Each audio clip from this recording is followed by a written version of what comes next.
सुभाष चंद्र उपाध्याय बागीदरा राजकीय चिकित्सालय में चिकित्सा प्रभारी को कार्यरत हूँ मैं। और आश रोग और प्रबंधन रोग के विशेषज्ञ रूपों में 4 सत्र से अपना कार्य कर रहा हूँ। अभी यहाँ डिप्टी डायरेक्टर महोदय के आदेश के अनुसार यहाँ पे इस कैंप में ड्यूटी देने गया। इस कैंप में हमारे 53 केसेस हुए हैं अभी, पाइल्स के, फिस्टुला के और फिशर के, तीनों मिला के हुए। एलोपैथिक पद्धति में कई तरह की विधियाँ हैं जिसमें क्रायोसर्जरी वगैरह भी है, आपको इम्यूनोडेप्टिव में करते हैं, लेकिन हमारा जो विशेष तौर से 4 सूत्र का ये पद्धति है वो थ्रू आउट वर्ल्ड इसके बराबर एक भी पद्धति नहीं है। इसमें कभी भी रिपीट होने के चांसेस नहीं आते हैं। फिस्टुला का केस तो हमें 100% रिजल्ट इसमें आ रहे हैं, और लेकिन पाइल्स में हम 98% तक होंगे। हो सकता है 1-2% कहीं मिस हो जाए या फिर किसी खान पान की वजह से वापस हो जाए।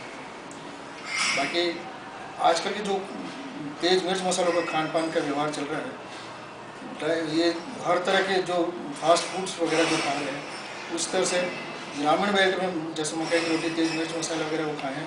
सफाई का पूरा ध्यान नहीं रखना है। मेन कॉज इसमें कब्जियत रहती है, कब्जियत की वजह से विशेष तौर से होती है। एक्चुअल में क्या होता है, पाइल्स बढ़ने के कारण ये है कि जैसे पोर्टल वेन जो होती है हमारी, जो एनएस की ओर जा रही है, उसमें कोई वाल्व सिस्टम नहीं होता। जो भी ब्लड फ्लो हो रहा है वो वापस ऊपर क्यों नहीं जाता है, वहाँ कहीं बीच में रुकता नहीं। तो कब्जियत की वजह से वो वहाँ पे ज़्यादा जोर लगाते हैं कब्जियत, तो उस वेन के अंदर जो भी ब्लड इकट्ठा हो जाता है, उसके पास की जो मांसपेशियाँ होती है उसमें ब्लड फ्लोट हो जाता है, वही पाइल्स बनता है। इसी तरह से फिस्टुला का है। फिस्टुला में जैसे अपन कोई उस एनएस की जगह पे कोई हल्का सा फोड़ा वगैरह बन जाता है अपन जैसे, उसमें से फर्स्ट आता है, और जिसको अपन आम भाषा में नासूर कह सकते हैं, लेकिन वो एनएस के पास में होता है, 2 इंच के रेडियस में होता है, उसको ही हम फिस्टुला कह सकते हैं। बाकी हर किसी को फिस्टुला नहीं कहते। नासूर कहीं भी जगह होता है, लेकिन फिस्टुला उसी जगह पर मिलेगा आपको। इस तरह से फिशर है, जैसे अपने होंठ फटते हैं, पैर की विवाही फटती है, इस तरह से उस जगह कब्जियत की वजह से वहाँ से एक कट लग जाता है, जिसको हम फिशर कहते हैं। हमारी आयुर्वेद की भाषा में उसको परिकर्तिका या गुद विदार कहते हैं। वो भी इतना एक्यूट पेन होता है उसका, जैसे पेशेंट ये चाहता है कि मैं फांसी पर मुझे इतना पेन प्रोटेक्ट नहीं कर सकता। उसकी भी चिकित्सा 4 सूत्र से हमारे यहाँ पे हो रही है। फिशर में आर्टिफिशियल पाइल्स हम बना लेते हैं और उसको ऑपरेट करते हैं। पाइल्स का तो ऑपरेशन मुझसे 4 सूत्र है। एक ज़्यादा मतलब इसमें हमारे यहाँ पे लोगों की धारणा ये होती है कि पेन ज़्यादा होता है। पेन में भी कोई इतना जहाँ वहाँ होता है एलोपैथ में, उसके वजह से बहुत कम पेन होता है, हमारे कुछ नहीं होता। दूसरी ये कहते हैं कि लोग और ज़्यादा नेक्रोस वगैरह करते हैं, जिसकी वजह से और ज़्यादा मतलब उस जगह की रेक्टम वगैरह खराब होती है। लेकिन हमारे इसमें कोटरी भी होती है साथ साथ में, जैसे कटिंग भी होती है, उसकी हीलिंग भी होती है, और साथ साथ में उस क्षार में जो क्षार हम लगा रहे हैं उसमें हल्दी और डंडा थोर का और दूसरे हमारे क्षार वगैरह दूसरे जो होते हैं उसको लगाते हैं। जो थ्रेड हम तैयार करते हैं उस थ्रेड विधि से वहाँ पे जो एनएस के चारों ओर जो लगता है, उसके साथ साथ में कोटरी भी हो रही है। तो चांसेस रिपीट होने के नहीं हैं। और कई नए और ये कहते हैं कि इससे और ज़्यादा खराबी होती है। खराबी बिल्कुल नहीं की हो रहा होती। जो गलत धारणा है इसके 4 सूत्र के बारे में जो फैला रहे हैं कोई भी चिकित्सक, जो कि आजकल जो झोला सब चिकित्सक होते हैं दूसरे से फैलाते हैं, लेकिन इसमें 100% हम कहते हैं कि श्योर बिल्कुल पेशेंट ठीक होगा और गारंटेड पेशेंट ठीक होगा, कभी भी रिपीट के चांसेस नहीं होंगे।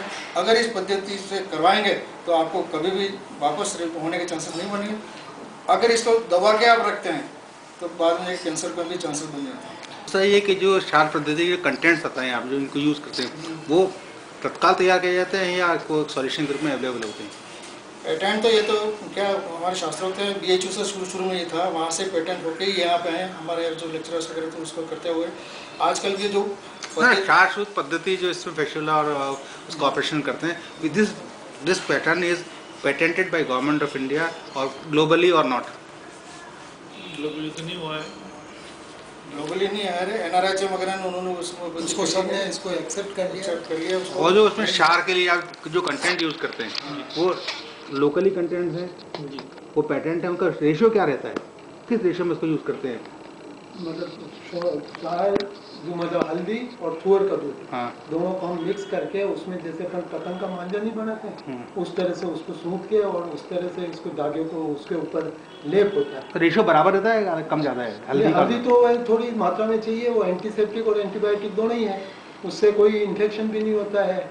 और धागा इस तरह से हो जाता है, इतना मजबूत हो जाता है कि उसको जैसे पाइल्स में किसी ने बांध दिया तो वो कटिंग भी करता है और साथ के साथ हीलिंग भी करता है। कटिंग इन दोनों करता है। हाँ, और इससे 100% ब्लडिंग नहीं होता। सबसे बड़ी चीज़ इसमें विशेषता यह है, और न कोई सेप्टिक होता है, वापस ओरिजिनल जैसे स्किन होती है वैसी ही स्किन आती है। जैसे एलोपैथिक में तो कटिंग करने से वापस जो स्किन आती है प्लेन आती है, हमारे यहाँ जो जैसी ओरिजिनल जो पहले जैसी स्किन थी वैसी की वैसी स्किन आती है। पेशेंट को कोई तकलीफ नहीं होती है, 100% उसको फीलिंग का मतलब अच्छा करता है। फिस्टुला में हम जो करते हैं क्षार सूत्र विधि से, उसमें यही है कि हर तीसरे रोज हमें उस धागे को चेंज करना पड़ता है। उसका प्रभाव खत्म हो जाता है तो उसको फिर तीसरे दिन धागे से धागे के द्वारा इसको चेंज करते रहते हैं। इधर से कटिंग होती रहती है, दूसरी तरफ से हीलिंग होता रहता है। उसकी वजह से क्या पेशेंट को ज़्यादा पेन भी नहीं होता है और ज़्यादा जगह भी खराब नहीं होती है, और 100% इसका रिजल्ट है। एनेस्थेटिक यूज करते हैं? एनेस्थेसिक लोकल एनेस्थेसिया लगाते हैं। अच्छा। बिल्कुल बिना एनेस्थेसी के तो आदमी करने भी नहीं देता है, इसलिए एनेस्थेसी तो लगाना ही पड़ता है। यह नगर परिषद में हमारा ये 6ठा कैंप है और मैं लगातार ये 6ठे कैंप में आ रहा हूँ। इस बार वैसे मैं रिटायर्ड हो गया हूँ, फिर भी इनके मतलब व्यवहार से और इन्होंने मेरे को इन्वाइट किया तो फिर मैं यहाँ आया हूँ। मेरा नाम जयंत कुमार व्यास है और मैं यहाँ उदयपुर में ही था और उदयपुर जिला आयुर्वेद अधिकारी से रिटायर्ड हुआ और यहाँ इनकी